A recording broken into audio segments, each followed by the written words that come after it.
बैठकांच्या मधनं आपण निर्णय केला, जाहीर शब्द दिला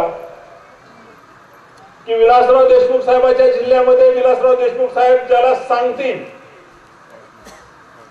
त्याला भरघोस असं मतदान देऊन निवडून आणू असा शब्द आपल्या वतीनं मला द्यायला मला असं वाटतं की मी जिल्हा काँग्रेसचा अध्यक्ष झालो याच्यातच सार्थक आहे. कोण कुठे जन्मावं हे काही तुमच्या माझ्या हातात नाही, पण कोण कुठे बसावं हे तुमच्या माझ्या हातात आहे. कोण काय कामकाज करावं हे तुमच्या माझ्या हातात आहे. Man is known by his company असं म्हणतात. विलासराव देशमुख साहेबांच्या सोबत सार्वजनिक जीवनात बसलो उठलो, दिलीपराव देशमुख साहेबांच्या सोबत कामकाज केलो म्हणून एका राजकीय पक्षाचा अध्यक्ष म्हणून मी आज तुमच्या पुढे मनोगत व्यक्त करतो आहे. योग्य माणसाला योग्य वेळेला योग्य ठिकाणी संधी देणं,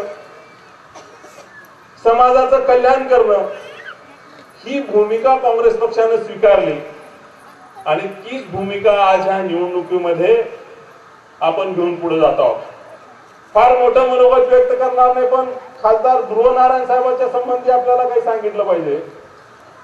आपल्या सर्वांचं प्रेरणास्थान, आपल्या सर्वांचं श्रद्धास्थान जेव्हा कर्नाटकाचे प्रभारी होते तसं ध्रुव नारायण साहेब दोनदा आमदार आणि दुसऱ्यांदा खासदार झालेले आहेत.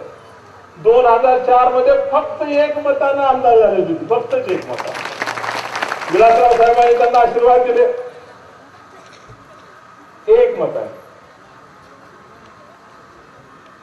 मित्रांनो, आता पुढे काय?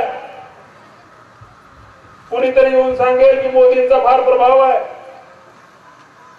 भाजपचं फार काय चाललंय, ती शिवसेना सांगतेच आहे काय काय होतंय ते. मला तुम्हाला सांगायला आनंद वाटेल, खासदार ध्रुव नारायण साहेब आज त्या लाठेमध्ये 1 लाख किती हजार होता